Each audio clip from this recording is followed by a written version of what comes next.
कभी सोचा है कि हमारी किस्मत, हमारी तकदीर आखिर लिखी कहाँ होती है? क्या सितारों में, या फिर हमारे ही हाथों की इन लकीरों में?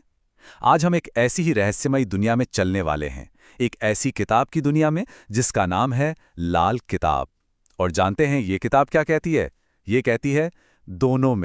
तो ये देखिए, ये है वो रहस्यमयी लाल किताब। जैसा कि नाम से ही जाहिर है, इसका कवर एकदम सुर्ख लाल रंग का होता है। लेकिन ये सिर्फ एक किताब नहीं है, ये समझिए कि एक दरवाजा है। एक ऐसी दुनिया का दरवाजा जहां ज्योतिष और हाथ की रेखाएं यानी हस्तरेखा विज्ञान एक दूसरे से मिलते हैं।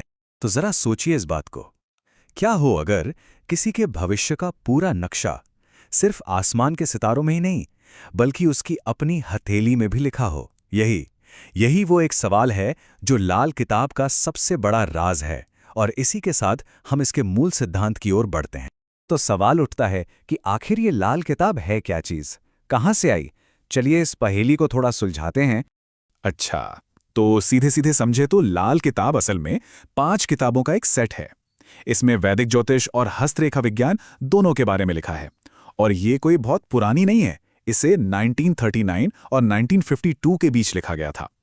इसने ज्योतिष की एक बिल्कुल नई फील्ड बना दी, जिसे हम रेमीडियल एस्ट्रोलॉजी या उपचारात्मक ज्योतिष कहते हैं। मतलब ये सिर्फ दिक्कतें नहीं बताती, बल्कि उन्हें ठीक करने के उपाय भी देती है।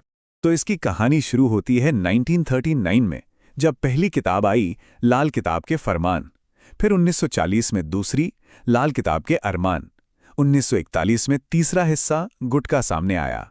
और फिर 1952 में इसके लेखक पंडित रूपचंद जोशी ने इसका सबसे बड़ा, सबसे अहम हिस्सा पूरा किया, पूरे 1173 पन्नों का। सोचिए, एक इंसान की जिंदगी भर की मेहनत थी ये। अच्छा, पर इसका नाम लाल किताब ही क्यों पड़ा? देखिए, पुराने जमाने में जो व्यापारी होते थे वो अपने हिसाब किताब की बही खाते लाल रंग के रखते थे। तो ये किताब भी कुछ वैसी ही है। ये हमारे जीवन के कर्मों का एक बही खाता है, हमारे अच्छे बुरे कर्मों का पूरा हिसाब। और हाँ, ये तो हम सब जानते हैं कि हिंदू संस्कृति में लाल रंग कितना शुभ माना जाता है। चलिए अब इसके सबसे दिलचस्प, सबसे अनोखे हिस्से पर आते हैं। वो क्या है? वो है इसका तरीका, जिस तरह से ये ज्योतिष को हाथ की लकीरों से जोड़ती है। ये लाल किताब का सबसे, कह सकते हैं, सबसे क्रांतिकारी आइडिया था। इसका मानना है कि हमारी जन्म कुंडली सिर्फ किसी पंडित के पास कागज पर नहीं होती, वो तो हमारी हथेली पर छपी होती है। मतलब आसमान में ग्रहों की जो चाल है और हमारे हाथ की जो लकीरें हैं, उनके बीच एक सीधा कनेक्शन है। सच में इस एक विचार ने ज्योतिष को देखने का पूरा तरीका ही बदल दिया। इस तस्वीर में देखिए, समझ आएगा कि ये काम कैसे करता है। एक तरफ है ज्योतिष की कुंडली जिसमें ग्रहों के घर बने हैं, और दूसरी तरफ है हाथ की हथेली जहां उन्हीं ग्रहों की जगह बताई गई है। मतलब हाथ का हर पर्वत, हर एक लकीर, सबका कोई ना कोई ज्योतिष से जुड़ा मतलब है। और यही तो लाल किताब की असली खासियत है। और ये कोई ऊपर ऊपर की बात नहीं है, ये सिस्टम बहुत गहरा है। जैसे इस असली पन्ने को देखिए, इसमें ग्रहों की दोस्ती और दुश्मनी का पूरा चार्ट बना है। कौन सा ग्रह किसका दोस्त है, कौन किसका दुश्मन, और ये समझना किसी की भी कुंडली को गहराई से जानने के लिए बहुत बहुत जरूरी है।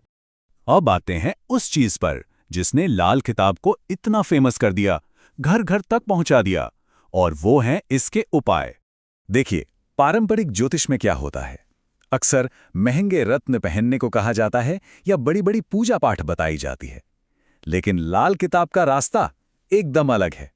ये बहुत ही सरल, रोजमर्रा के काम करने को कहती है।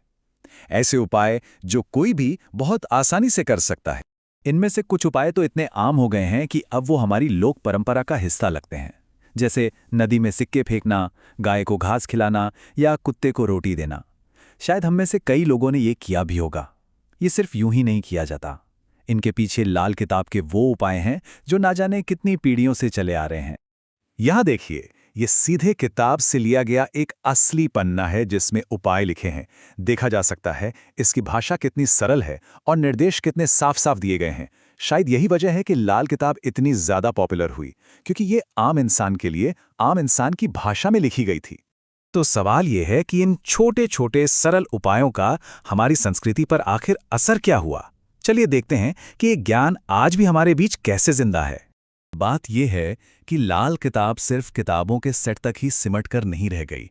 इसके जो सरल उपाय थे, जो विचार थे, वो धीरे धीरे लोगों की रोजमर्रा की जिंदगी का, उनकी परंपराओं का हिस्सा बन गए। और कमाल की बात यह है कि इसका असर सिर्फ भारत में ही नहीं, पाकिस्तान में भी देखने को मिलता है। जैसे किताब के पन्नों से लिया गया चंद्र देवता का ये चित्र देखिए। ये हमें याद दिलाता है कि ये ज्ञान किस गहरी सांस्कृतिक विरासत से जुड़ा है। ये सिर्फ ग्रहों की गिनती या भविष्य की बातें नहीं हैं। ये हमारी मान्यताओं का, हमारी कला का, हमारी पूरी विरासत का एक अहम हिस्सा है। और आखिर में ये हमें एक बड़े सवाल पर लाकर खड़ा कर देती है।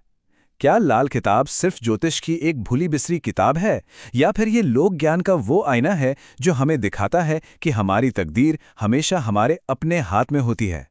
शायद इसका असली राज इन पन्नों में नहीं, बल्कि हमारे कर्मों में ही छुपा है।